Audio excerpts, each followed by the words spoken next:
We gonna get through it. We're gonna work it out. Let's see what happens. Yes. Maybe because this is in the way. Hey y'all. If y'all are just tuning in, it's your girl, Coach Q. Listen, we're here for Chat It Up with Coach Q, where we're gonna have an everyday conversation about the ish that we as adults go through every day. So I'm so excited to be here today. And I have the guy who's always behind the scenes right now, like working, because we have cameras, we have all the platforms that we're live on. Right now, I'm focused on our YouTube camera. Thank you so much, YouTube, for liking, following, and hitting that subscribe button. As my son always says, listen, the conversation today is going to be a great one, all right? We're going to be informal. I don't even have on shoes. You see, I have on my visor. I got my guy who has set all of this up, and he's in this hot seat today. So admittedly, I'm going to be putting a lot of my attention on him because we're having the conversation, right? And then we're going to engage with you as much as possible. My moderator, Stacy, is not on site today. She's at home. She's going to try to keep up. But keep in mind, we have TikTok, we have YouTube, and we have Facebook. Hey, y'all on Facebook. I keep telling y'all Facebook followers, go ahead over there to YouTube so y'all can hear all the music. But I want y'all to real quick give yourselves a hand clap for being here. Come on, clap it up. If you're on YouTube, you can hear it. If you're on Facebook and TikTok, you can't hear it. Get on over there to YouTube and the YouTube channel. I don't know it. I just know I just know it's Chatting Up with Coach Q. Go out there with Chatting Up with Coach Q. Look for me. I'm live right now. Listen, y'all, today's topic is on rejection. Like how we manage through rejection. Jeff is over here still trying to fix the camera because he's that perfectionist type. But he's going to come along with me. Jeff, we got to open up like we do it. You ready, Jeff? My mic sound nice. Check one. My mic sound nice. Check two. My mic sound nice. Let's go. Are you ready? Yes, we are ready. Ah! So, our conversations, y'all, is never rehearsed, Jeff. Never rehearsed. I know he's going to get distracted. Hopefully, he'll be able to get in the camera. I know he's kind of out. If we move, this YouTube camera probably go up on the ceiling. Y'all going to have to bear with us. Facebook and TikTok right now, y'all have the perfect view, even though we want you over there on YouTube. So, Jeff, none of this is rehearsed. If there's a conversation or a question I ask that you don't want to answer, just plead the fifth.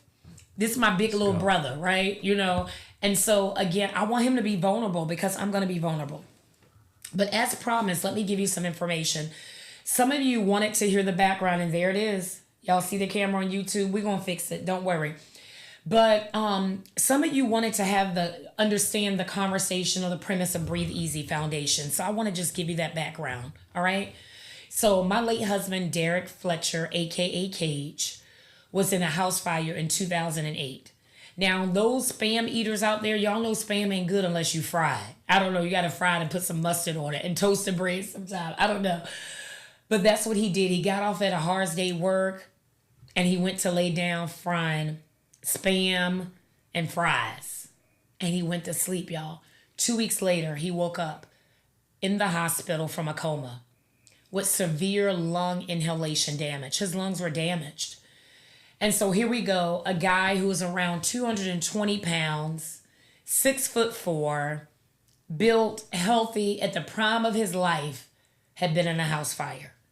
He didn't even know that he was going to make it out. Fast forward, I met Cage in 2011 at the gym. And y'all, he had this cough. And I really thought he had a cold or something, but come to find out it was because the mucus had built up in his lungs, right? Fast forward, he and I start dating. We got married 6 months later. He proposed after 30 days because y'all know, you know what I'm saying? You know what I'm saying? I'm just that person.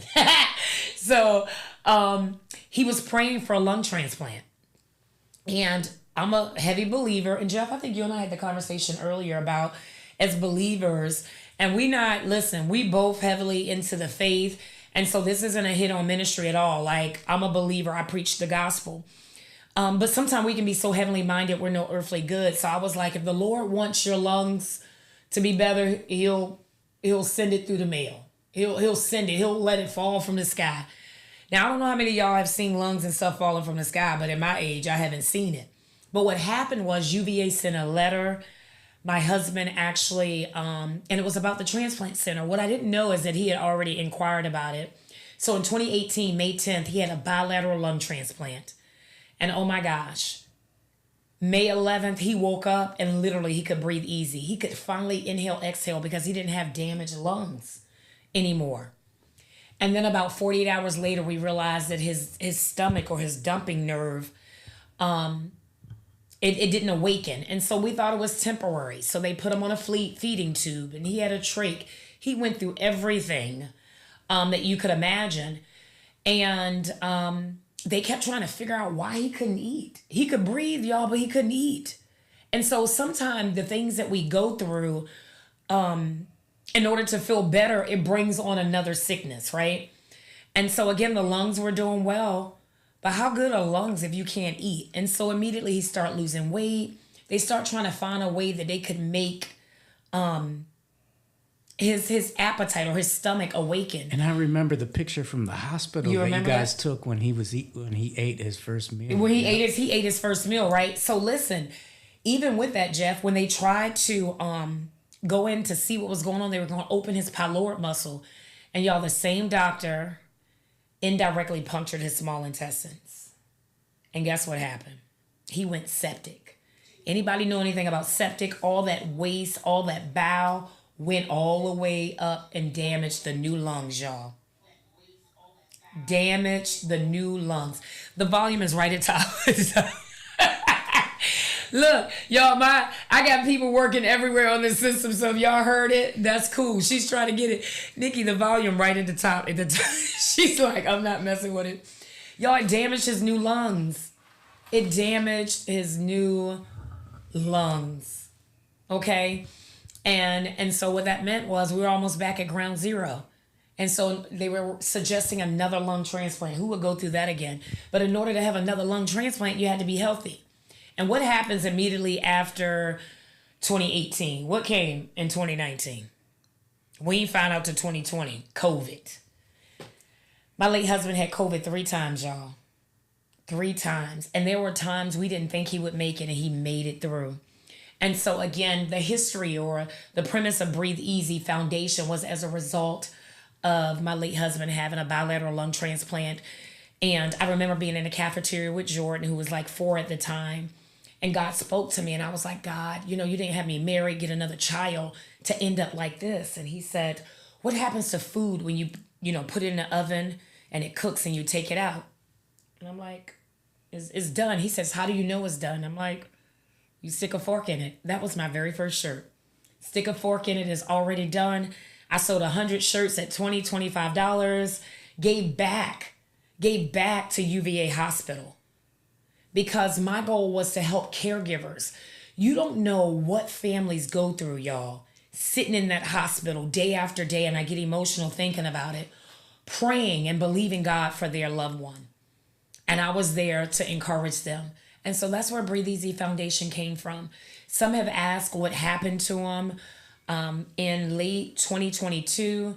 My husband was a landscape person. I don't know if he really should have been, but he was just cutting grass. And anybody who knows anything about Virginia is very moist and moldy. And so he caught a mole in his lungs. And so they treated it. They put a PICC line in him. And we thought it was gone in January. And they removed the PICC line. And guess what happened? It came back with a vengeance. And I was just looking at the text, Jeff, actually in church today, my conversation with Cage. And it was on January 17th, a month before he passed away. He said, honey, I worked all day and I came home to try to fix you and Jordan dinner, but I'm just so tired. And what was happening is the CO2 wasn't releasing from his body and it was making him tired. And y'all, he lived a whole nother month. And what happened one day is he went to sleep and he just didn't wake up. And that was on February 17, 2023. And so rest in heaven, dance in heaven, Cage. I will forever love you and appreciate all of who you are. And I truly say he's made me a better friend. I'd like to say I was special because when he was landscaping was my opportunity to talk to him, and that's when we really fellowship. Yeah, that's when they fellowship. Because at first he used to say, "Who's this? Who's this guy?" Right? And I was like, "It's Jeff." He was like, "Well, why he always around doing stuff for you?" I was like, "Honey, it's Jeff." And Jeff, this will go into our conversation. And he was like, "And Jeff's still a man." I'm like, "Honey, Jeff, I'm tall. Jeff is short. Like, what am I going to do with Jeff? Jeff is my dude." It took like 3 years and finally said, "All right, Jeff. All right." Yeah, he knew that Jeff was cool, but it was for a while. You know, y'all men don't play nobody around their woman. I don't care if they hopping with one leg. If a man don't play around their wife. And so I tell that story again to kind of transition into our conversation on rejection. All right. Rejection can come in so many forms. It can come in so many forms from our family. I gave a sneak peek earlier, our coworkers, our spouses and girlfriends, from our siblings. And so I want to talk about it more from a male-female perspective, but we're going to talk about family just a little bit. Jeff, what would you say when growing up? Just first of all, give us a little bit about you, Jeff. What do you do? Who are you? Who's this guy right here with this bald head and these blue eyes, y'all? Who is he? Jeff, tell us who you are. I'm actually not that interesting. But, he really is. But coming up, you know, I had a rough childhood, and I was one of those guys like join the army or go to jail. Oh wow. You know, divorced household, back and forth, foster homes, that whole thing. So I joined the military at 18 and retired at 38, and then I continued in civil service for 10 years. Got saved in 91, early 90, 91. And you know, as a babe in Christ, you think, you know, you get saved and everything's hunky-dory, and it just wasn't. And so it took me many years into my adult life to start really loving the Lord and living the life right. But yeah, military guy, you know, 31 years in government service. So I've been around, been everywhere, saw a lot of people, did a lot of interesting things. I was fortunate enough to be in Army Aviation a majority of my career. Okay. And yeah, so that's just a tidbit about me. At the end of the day, I'm a man of God. You're a man of God. That's what's up. So let me ask you, Jeff. You talked about foster home and how you grew up. What made it so rough? Where did you experience rejection? So I think you go at the time as a child, you go to where you have the most, the least supervision, right? So when it got too strict here, I went there. When it got too strict there, I went to an environment that wasn't. And by the time I was 16, I had my own apartment. Oh, okay. And was living on my own. But yeah, when you grow up in a disrupted household, you there's comfortability in chaos. Mm-hmm, mm-hmm. And so I chased chaos. Where there was chaos, that's where I was. Right. But did you feel accepted where you were? Never. Or were you saying it was? So what was it? Like, what was it? Why didn't you feel accepted? Was it, like, what was the community? Were you amongst people who looked like you or who did the things that you did? But what made you feel rejected in the space that you said you found kind of chaotic comfort? You know, the way I felt was I was either better than or less than, but never just me. Either better than or less than. So did you have to become someone you weren't in order to fit in, or? Yeah. So, you know, unfortunately, bad behavior was oftentimes rewarded not in the adult, but in the kids' world. So I was the rebellious one, you know, always in trouble, smart, but never applied myself. Mm-hmm.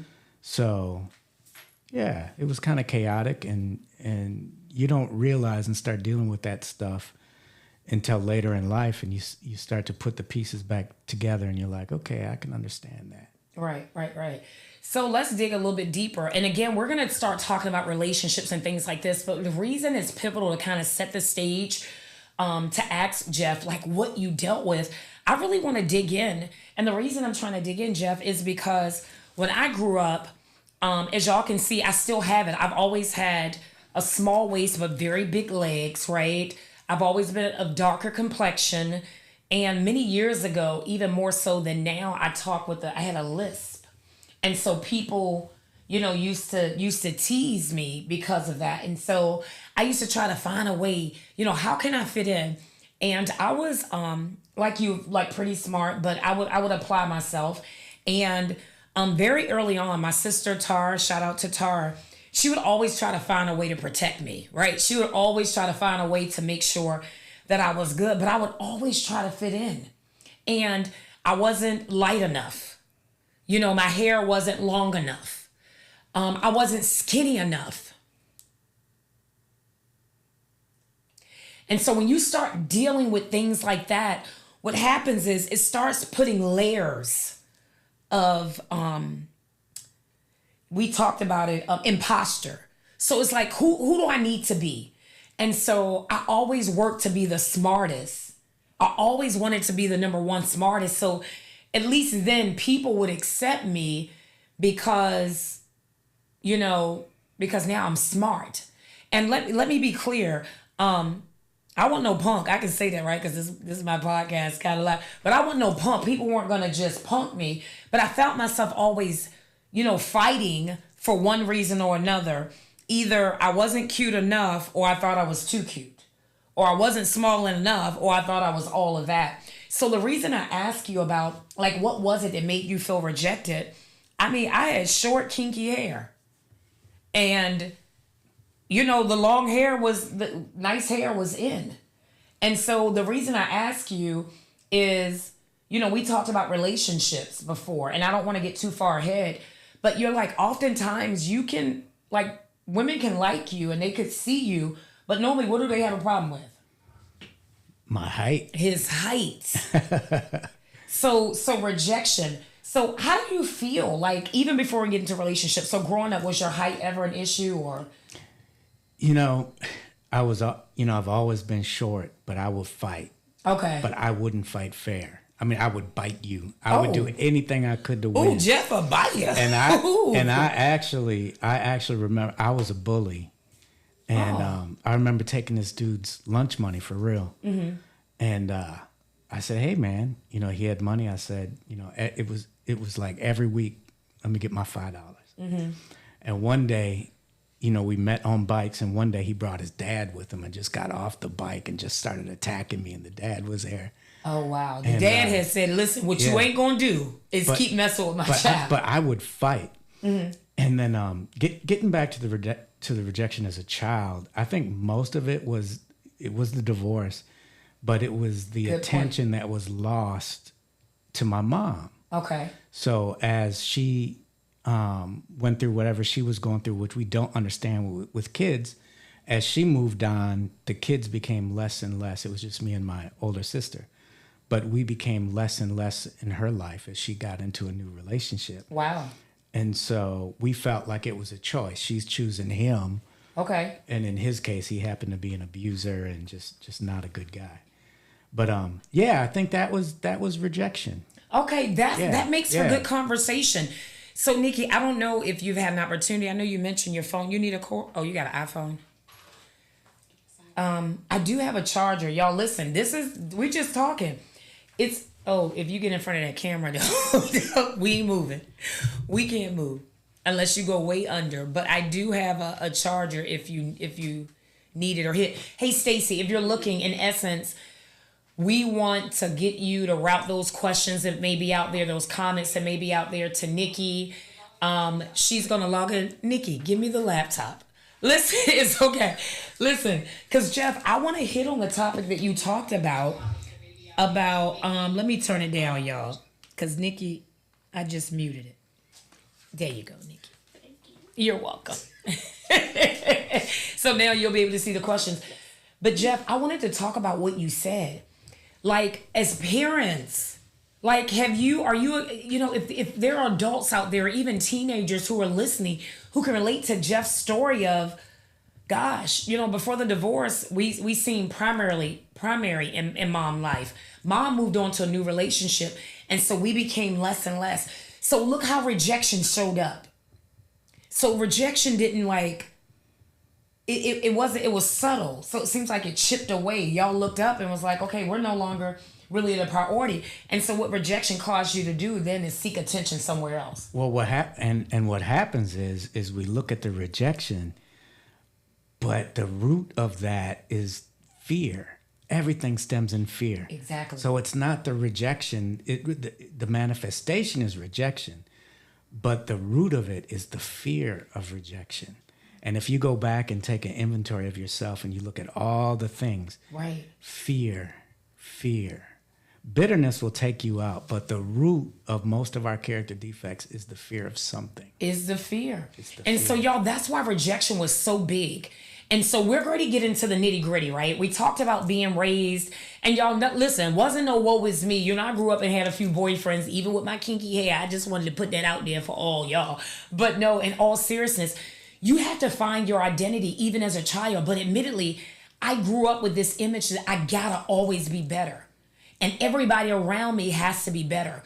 Because, again, to Jeff's point, fear of rejection, right? And so, Jeff, for me, if rejection came, then I didn't know how to handle it. I didn't want to be. It meant loneliness. It meant isolation. It meant just being out of touch with things. And so then I began to be someone I wasn't. So I began to try to I began to be a chameleon. What let me do for this one and this one and this one. And then when I looked up, I realized, like, really, who am I? And so something that started as just simple rejection, even at 12 and 13 with a boyfriend because he liked her and not you. We don't even realize our children go through those same things. And so I grew up and was like, okay, well, what do I have that they don't?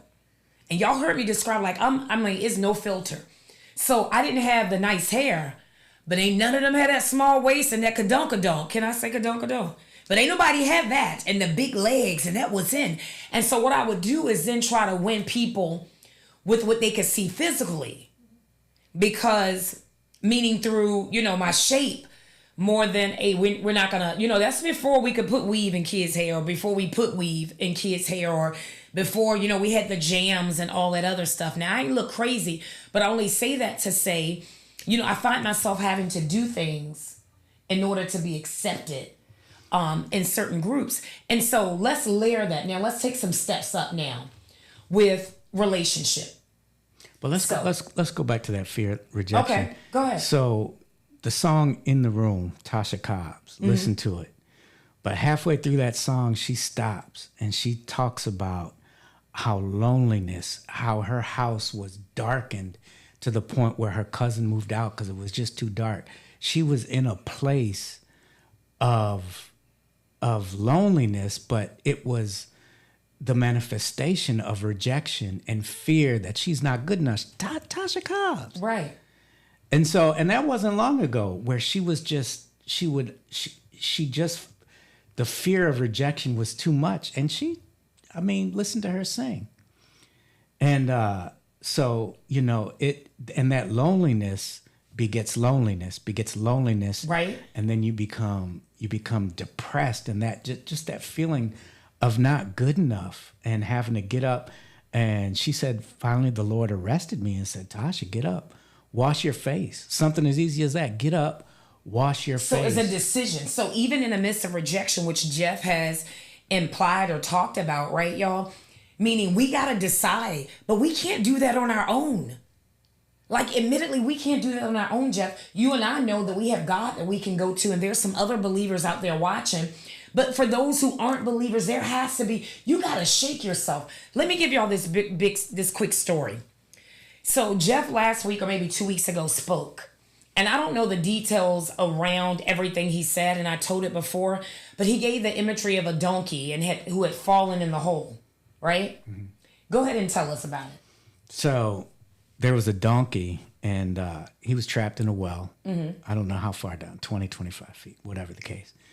And so the farmer took a rope and tried to put it down there so that the donkey would, try to grab onto it or somehow lift him out, and he would just put it to the side, or he'd bite it or do whatever, but it wasn't working. And he's messing with this donkey, trying to get this donkey out for a long time, and he couldn't get him out.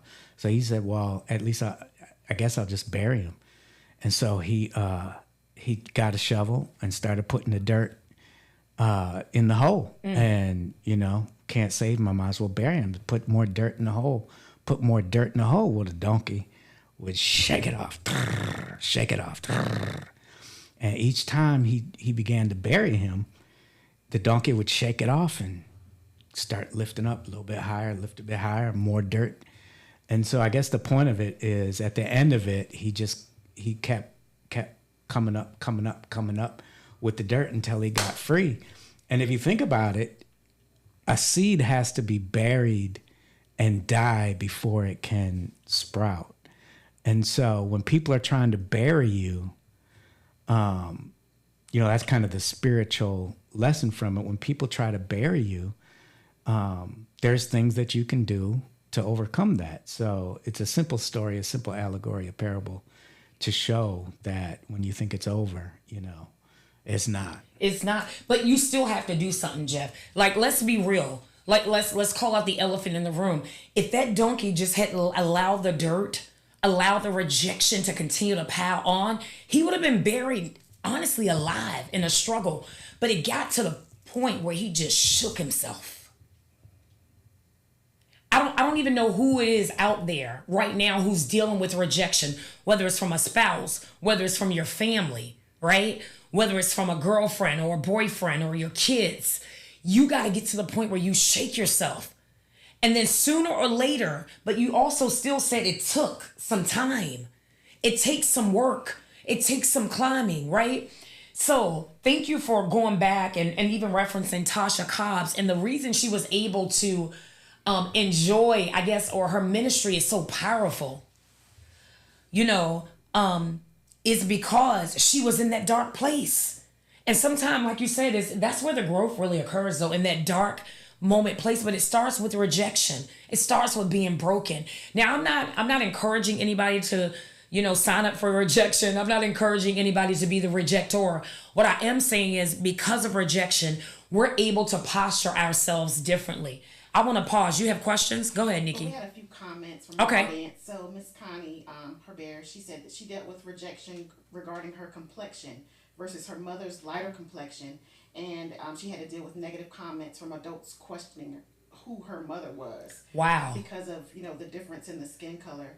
And she said that she also felt as if she didn't belong in her own family. And then Miss Valerie Hill Coleman, she says that she also had the small waist and hips, but it wasn't popular then. And those are some of the things that our audience is saying about rejection and feeling those things. So y'all hear it, yeah, and it isn't popular. Valerie, you get attention then from the wrong crowds, from the older guys and different things like that, and then you begin to kind of use that even as a form of manipulation because rejection leads. Rejected people reject people.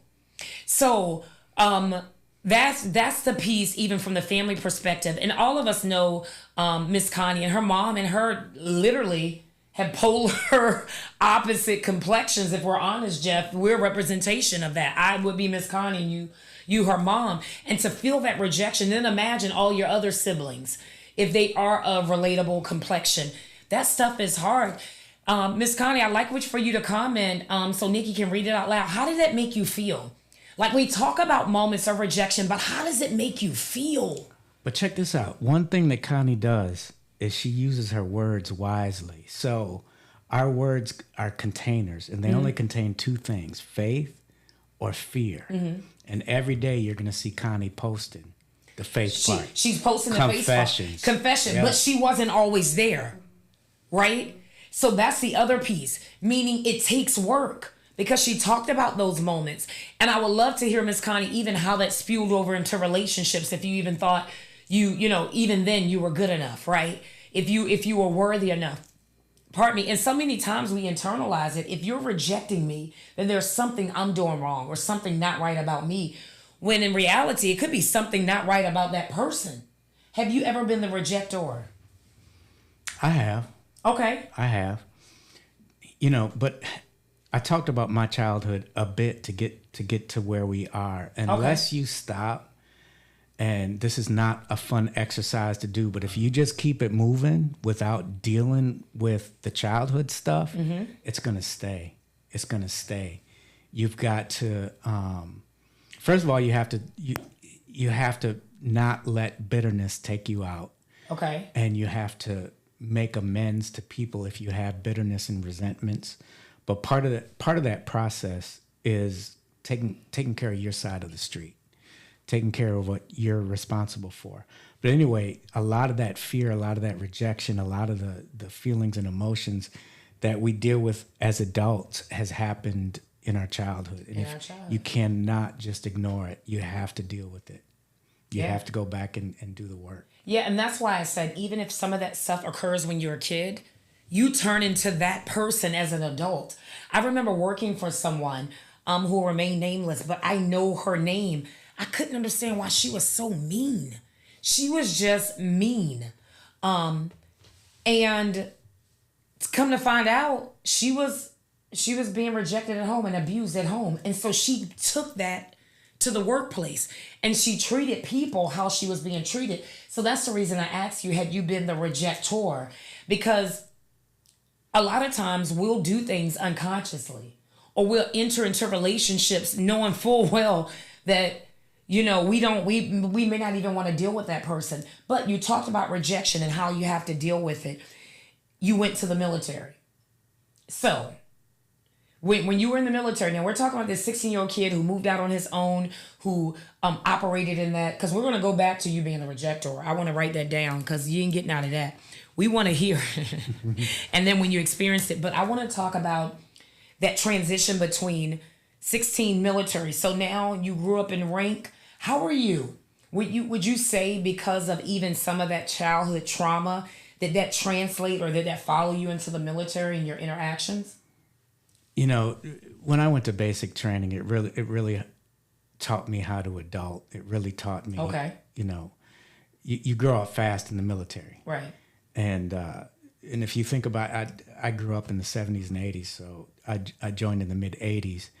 And shortly thereafter, after a tour overseas, we had the highest operational tempo that we've ever seen. If you think about Desert Shield, Desert Storm, Somalia, Haiti, I went to Korea, and then on the back end of it, it was Iraq, Afghanistan, all that kind of stuff. So I excelled. I excelled intellectually, from the beginning, and I just grew up a very good soldier, a very good rule follower. I was mostly analytical. I was a good NCO, but yeah, I grew up quick.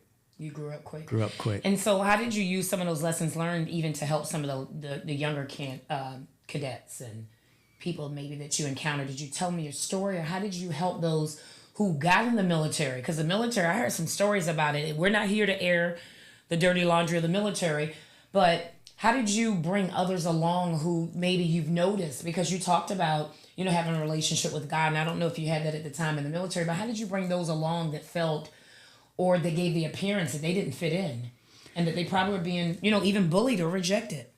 I always say this, we worked hard and we played harder. Okay. And, it wasn't always a good look, but, somebody the other day came up and said, "Hey, I got a son.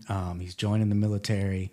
He's going to be in Saudi Arabia." And, I shared my experience. I shared some of the things that I had went through, told them what to be, prepared for. And, anytime I can share my experience in the military, I do, usually as a segue to ministry. But yeah, you hope they don't make the same mistakes that you made, and you teach them. One of the things they used to always tell me is do the right thing, and we share that and do the next right thing. So you share your experience, you share lessons learned, and I'm always looking forward to an occasion where I can talk to young soldiers. Yeah, that's a great example, and so what I use as my table talk, I guess, conversation as young woman, that you don't have to give your body up. You don't have to, lower your standards in order to be accepted. You don't have to compromise. There's several relationships that I've walked away from, you all, because I refused to settle. There was times, to your point, that we're so afraid of being alone that we allow people to reject us and make us feel uncomfortable in our own homes or in our own relationships. I'm sure there's a lot of you out there that may be married or in a relationship and feel rejected and feel used and feel unappreciated. we are here just to bring awareness that is not okay. And you have to know who you are. And you may say, hey, Coach Q, Jeff, how do I do that? Jeff, even now in therapy, like my therapist told me, I thought I was going to therapy to get my grieving, to help me through that. And he was like, oh no. Ooh, baby. He said, your problem started way before your husband died. I was like, well, dang. And so he began to dig things up. Because again, my mom was a young mom. She had 4 children, by 24. And then she also had my 2 cousins. So by 26, she had 6 children, right? And me, again, just being who I am, it always seemed like, okay, I had to do better. I had to, she was harder on me, even though my siblings probably would disagree. There was a lot of things that I had to feel like I had to do extra so that way I could be accepted, so I could get the attention that was needed. But then she had to spread it around, right? And so even as parents, to Jeff's earlier point, I just started a new relationship. And so I try to be very cognizant. Well, Jordan's in Hawaii, but time that I'm giving Jordan and is my time with Dante taken away from Jordan, or how do you balance it? And you do have to work to balance it. So we're not saying that mom, rest in heaven, mom, that was a bad, person, but how do you manage new relationship and, your children, because they could feel rejected or they could do things for attention, because now that attention is like actually geared somewhere else. And so again, I wanted to go back to the times that maybe you were the rejector, and that I, even times that I felt rejected. I felt, like rejected, that I just wasn't good enough. I remember going out for the cheerleader team. Now I ain't knocking y'all because listen, I'm still in the chunky girl family. But we ain't had no chunky cheerleaders back then. All the cheerleaders look the same. Shout out to all the cheerleaders from the 80s and 90s. But now when I be seeing these 2020 and 2024 cheerleaders, I be like, you better, now we're more inclusive. But back then, y'all, you couldn't be a cheerleader. You just couldn't. You had to have a certain look. Even football. If you went to basketball, if you were good, they do have some. My son is short and he can play. Your son can ball. He got it. Bubba got so he had to up his skill, because people will question, you can't be a small football player. You can, but what I'm saying is you have to then be twice as good. And so I always had to be better than my opponent, or better than colleagues, in order for people then to see me. And don't be overweight, okay? Automatically, people associate being overweight with laziness for whatever reason, right? And so when you go to interviews, y'all can look it up, Google it, all right? If you're interviewing somebody who naturally looks more healthy, or they give the appearance of being what we call pretty or beautiful, over someone who may be less attractive, guess what? Sometimes people will get hired based on just how they look. They've rejected people. So there's times some of us have been rejected for employment and we have no idea that it was because of the way we look. People make assumptions about who we are based on the way we look. I was rejected when I went to Japan because I had tattoos. It just wasn't favorable. Oh, they would have put you out too. They would have put you out too, Jeff. So there's certain things, y'all, that causes people to reject us, but I don't think all the time is the rejector's fault. And what I mean by that is we only do what we've been trained and what we know. So we got to train people how to treat us. And so a lot of times when I showed up as this woman who was overweight, or now this woman who got natural hair, when I open my mouth, I'm going to command the respect that I deserve. But guess what? I have to work harder. On my job, I have to work harder. In the fitness industry, because I'm full figured, I got to work harder. I don't get the same respect that some of the other people get. And that culminates rejection for me, Jeff. And so people's like, Quetta, you're always going. You know that. Because I'm like, if I take a break, then what will that mean? Wow. I have to always work. Wow. And so I share that to say, even as a little girl, that still, and I'm trying not to get emotional, that still follows me. So y'all hearing it from a young lady who got degrees on the wall. I kept getting degrees because I was like, let me keep getting a 4.0.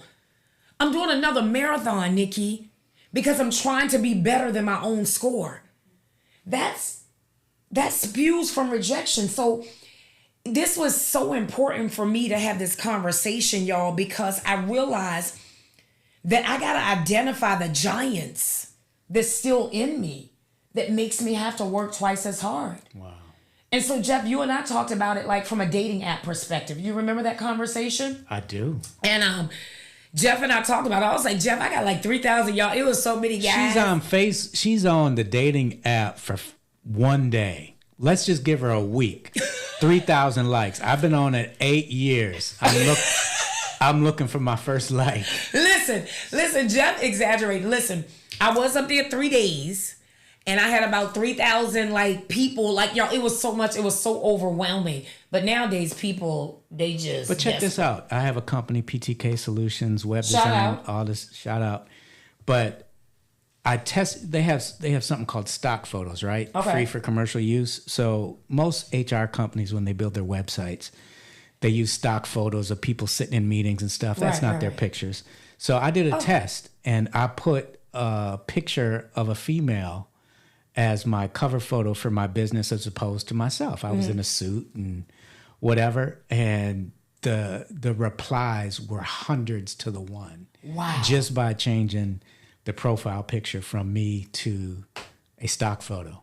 And it was like 100 to 1. See, and again, it goes back to it. Jeff was like, what are you doing? And it was images that I'm putting up. And I do hear people say, well, Q, what did you do? And, I didn't, we ain't going to pick the ugliest picture. We're going to try to pick the attractive picture or whatever. And I'm sitting here with Jeff. And I always say, Jeff he's a cute guy. He got the blue eyes and all of that. Jeff, available. You dating? What you doing, Jeff? Available. Jeff is available, y'all. Available. Y'all, Jeff is available.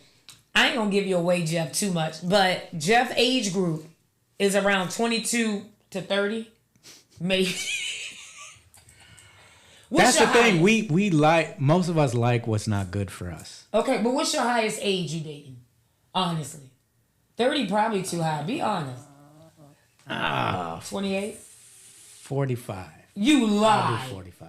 You'll do 45. I'll do 45. I don't believe it. Anyway, y'all, that's an inside joke. I'm going to have to talk to him offline. But Jeff is available. No, I'm not trying to like set him up, but I am. You don't have to go to his dating profile, okay? Look him up on Facebook, Jeff Kime, K-I-M-E. Now, let me tell y'all though, Jeff real My funny. son's about to get hit up. Your son. His son. Okay, so Jeff real funny acting though, y'all. I'm going to tell you, like he said, he like what he like. And that's the reality. So Jeff, talked about the time that you were the rejector, meaning, and what I mean by that, we want it to be a negative connotation. So let me fix it. Meaning somebody is digging you. They like, hey, what's good? And they start talking to you. How do you break it to that person not to damage their image? Or, do you say it's me and it ain't you? I mean, first of all, I have to do very little because you guys are so intuitive. I don't even have to say words and you guys already know. Okay, so talk to us. Like, you using these big words. What if people at home doesn't know what that means? So talk to us about, like, we pick up that you don't want us or what? You don't reply to texts. You don't reach out and be the first one to call in the morning. You just do it nicely. And y'all know. Y'all pick up. So you just disappear, Jeff? No, not ghost. You just ease on out. Yeah, you guys know quick. So let's pause because I know our time is flying. I need some comments from the people out there. What Jeff just said. These are to the ladies right now. I know y'all married, y'all happily ever after, y'all eating y'all ribs and rice right now. But I need y'all to comment and talk back to us. What Jeff said. Ladies, do y'all like it when they just, at first they go like they're interested and they all in you and then all of a sudden they stop calling you in the morning saying, good morning, beautiful, you don't get the text. And they ease their way out, or would you want to just know? Like, tell me you don't want me. Or would you want them to ease your way out? Nikki, you in here. What would you want? I would want someone to tell me. Just tell me. Because otherwise, when we feel like we still got a room, I keep calling you. Mm-hmm. So them calling 20 times, what you going to do? If you ignore them first. You know. You guys know. Well, why do we keep going then? You know the temperature of the room when you walk in. But... So why even start the conversation? Or how soon do you know that you don't like them anymore? Do you know instantly once you go out on a date? Or do you go out on the first date and be nice? Or what do you do? From a male perspective, how soon do you feel like a guy know? every scenario is different. Right. You start going out for a coffee, you get to knowing the person and getting to know tendencies, and it's either a hit or miss. And if it's a miss, it's a miss. But Keep it again, you moving. don't tell people straight up, hey, this is not us. Nah, I don't. Why? Because you're a nice guy, you think? Yeah, I don't. Oh my God! But is that Nikki? What are they saying? I need somebody to talk to me, Carla. I can't see it. I see your name up there.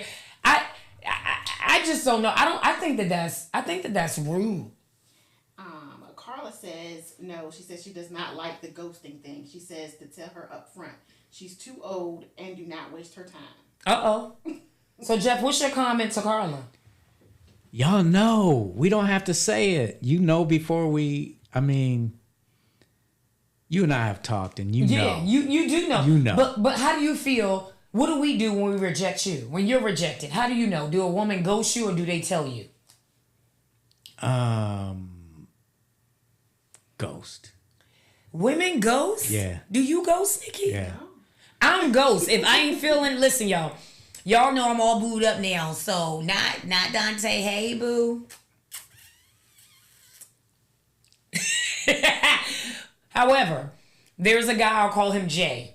I went out on a date with him, and I knew immediately it wasn't him. First, because he was late. That was it, first, okay?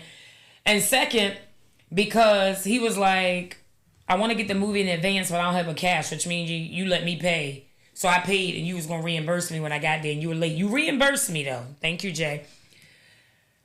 But when you got there and you showed up, I was like, And I told him, okay, we're going to go ahead and go in. And y'all, I was about to leave. And I realized I left my jacket. And I really like that jean jacket. So I was going to ghost. I was like, I'll be right back. I'm going to go to the bathroom. And he said, I knew you weren't coming back. I've ghost. Because he was a nice guy. It wasn't that I was nice. It was just that he was a nice guy. I was like, I do not want to break this new heart, right? That quick, right? And we had talked on the phone, y'all. I don't know how many times. And we were vibing on the phone. We were vibing. But it was when I saw him, I was like, right? And he was nice looking. He just wasn't for me. And I came back and I had my jacket and I sat there. He said, you were going to leave? And I said, I was. But I couldn't do that to you. So we finished the movie and, he tried to grab my hand and stuff, Jeff. And I was just like, awkward. And so after the movie was over, I called Sharika, actually. I bet you he knew. You didn't have to say anything. And I stood there. He was like, I'm not going to see you again, am I? And I said, no, I'm not your person. I said, but let's take a picture. And I took a picture with him and I sent it to him. And I was like, my hopes is that you find your person. So he knew, but I still closed the loop. So you never really close the loop. You just ghost on out. Like you never even say that's it. Mm-mm. Oh, never my goodness. I don't have to. So what happens when you see the person again? Is it might awkward? be uncomfortable for a while. Oh. A little bit. Oh my God. A little bit. It's not being dishonest. But you don't. It's part of it. Yes, I just don't want to be mean and say you're not. Did you? If you go to the coffee shop and they say, "Hey, next week you want to go to the concert?" Might not be available. Oh my God. I might have something going. It's not just no, you're not for me. It's just I'm not gonna be able to make it. I don't know. Is there any other guys out there that's listening? My audience is primarily women from the city, popular. New York. No, it's not Hey, popular. as matter of fact, y'all, shout out in the comments where you're from on TikTok, on YouTube, and on Facebook. Tell us where you're listening in from on all three of these engines. And whatever one you're on, go to the other one and like it for me. Make sure y'all go over there and y'all like it. But Jeff, I'm feeling some kind of way. Because I feel like, I've been that woman. So when that dude stopped hitting me up, it's because I really wasn't that person. I don't know. Pretty much. And he said what he said. I don't know. Like I'm just a direct person. Like you're not it, and I'm not in the middle. I have no middle. I'm just gonna tell you. But we talked about male-female relationships. What about female-female relationships? Meaning where y'all all together. You're dudes, but y'all don't fit in like a girl or guys together, or girls where you're like, nah, I don't think she really fit in with us. Now, if it was just guys hanging out, and another guy want to come and like hang out, do y'all tell him? Do y'all duck him? Do y'all not give him the? How do you let him down? We don't. Men don't deal with each other the way women deal with each other. Okay. Ooh. We just tell me more. We just don't. Like what? We don't talk the way y'all talk. We don't. Yeah. We too mushy. I don't know. I feel like he holding back something, Nikki.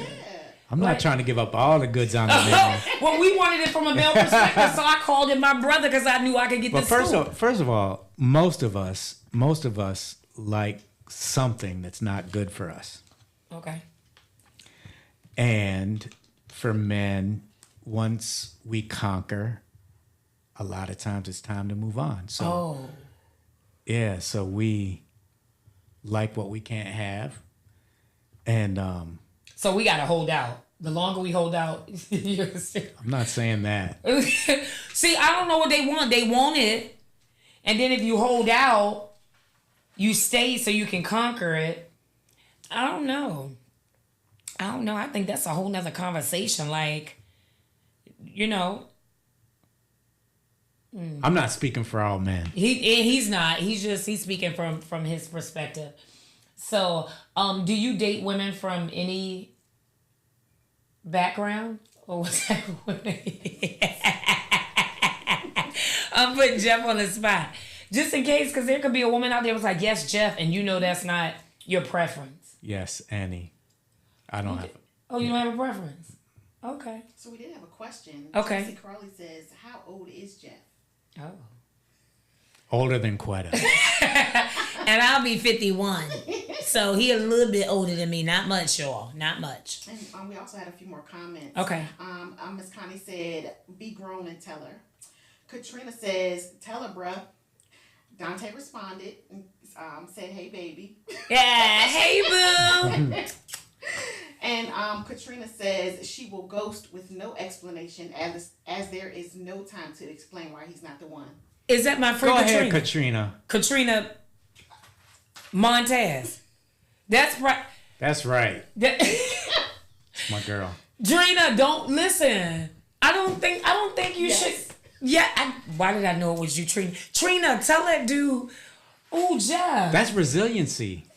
Master Resilience. Yeah. Shout out to my girl. Love Always Win podcast is coming your way real soon. Y'all make sure we ain't gonna have them at the same time so we can hop off one and go to the other one or vice versa. And you know, she's always looking for guests and everything as well. Listen, how amazing was it for God to speak to both of us around the same time about doing podcasts? Y'all, this is where it's at. But Jeff and Trina, since you're the one, I need Miss Connie and Carla. Y'all don't ghost people. That's not right. I need some other people. Tracy, are you single? You want to talk to Jeff? Tracy, first of all, how old are you? Tracy, you got to tell us how old you are before you can talk to Jeff. You can inbox me. Because Jeff is, and you heard him say you like thoughts, though. he like thoughts between 22 and 45. Hey, listen, this is the real ish. Like, let's talk about it. Ladies, as a matter of fact, y'all know we want a nice guy to marry and have our kids with.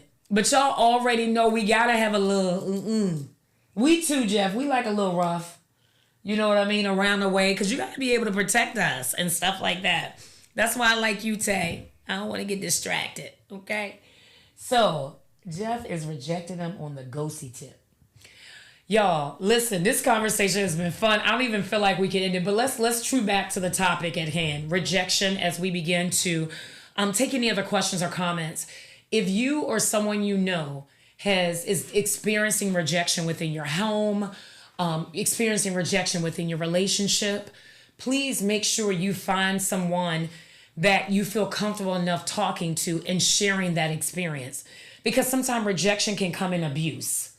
And abuse doesn't just have to be physical. It can be mental. It can be emotional, which trues back to mental instability. Rejection can come in so many different forms. And remember, rejection isn't a bad thing. And what I mean by that is, it's better for us to make sure that we're telling people, like, listen, this ain't it. Because when folk get their feelings involved, like, I'm going to tell you about guys. I'm going to tell you about guys. Y'all don't like being rejected. Y'all will reject, but y'all don't like being rejected because y'all don't know how to handle it. And, like women, we get all crazy. We may bust your windows out and slit your tires. Well, y'all, I ain't going to jail because, But y'all, we get real crazy, bleach your clothes. But y'all get real, angry. Guys that I've rejected even in a store. No, I'm good. Then they want to call you out your name or they want to say, oh, you want all that anyway. Y'all don't like being rejected. So it's like y'all can't handle it. Don't like it. And then we so done with it when somebody good come, then I'm looking. I'm looking for something like any day now. And so I don't want to throw all my balls in that basket because I'm like, any day now he could reject me because I'm using these past experiences to measure that. But we should use them, I feel like. But again, if you're out there and you're dealing with rejection or you know someone who's dealing with rejection, make sure, again, like I said, you find a trusted party. If you're still navigating rejection as a child or even as an adult from a marriage or relationship, talk to a therapist, get some help. You would think I had a toll-free number available for you, but I don't. So go to Google. We gotta get better. This is episode 3, y'all. I'm growing. We're really raw at this. But seriously, get some help because, again, hurt people, and rejection is no fun. As a 50-year-old woman, I still, in some instances, feel like rejected in a room full of colleagues. That's vulnerable. In a room full of colleagues. It's about vulnerability. You know what I mean? And I'm wondering what else I got to do to sit up straight or what else I got to do to make sure that I'm the par. But I got to know that I'm enough. You got to know that you're enough. We are enough. And if somebody is rejecting us, then I used to hear this real good preacher say rejection is direction. Because had not some of those knuckleheads rejected me, I probably wouldn't have been able to be where I am today, right? Building up, gaining that resilience that we talked about. Being, as a matter of fact, and I know our time is almost up, but let me say this real quick. When I first was interested in Derek, my late husband, he was down after me and all that other stuff. And I was like, I don't date, I get married. And he was like, oh, well, no. He thought he was going to hit it and quit it, y'all. I'm just going to rest in heaven, Derek. And so I told him I wasn't for him. And I stepped back. And if he was here, he'll tell you to this day that he was like, wait a minute, no, she ain't going to just drop me. He couldn't handle that. And next thing you know, he came in with a vengeance. And we were married almost 11 years before he transitioned to heaven. So I say that to say, you know what? Sometimes there's a moment of putting your footprint in the sand, of not compromising. I knew what I wanted and I knew what I stood for. And if he wasn't willing to meet me where I was, then he wasn't the guy for me. So rejection can work both ways. But let's make sure that we're not purposely rejecting someone and we're not out there hurting people because it's no fun.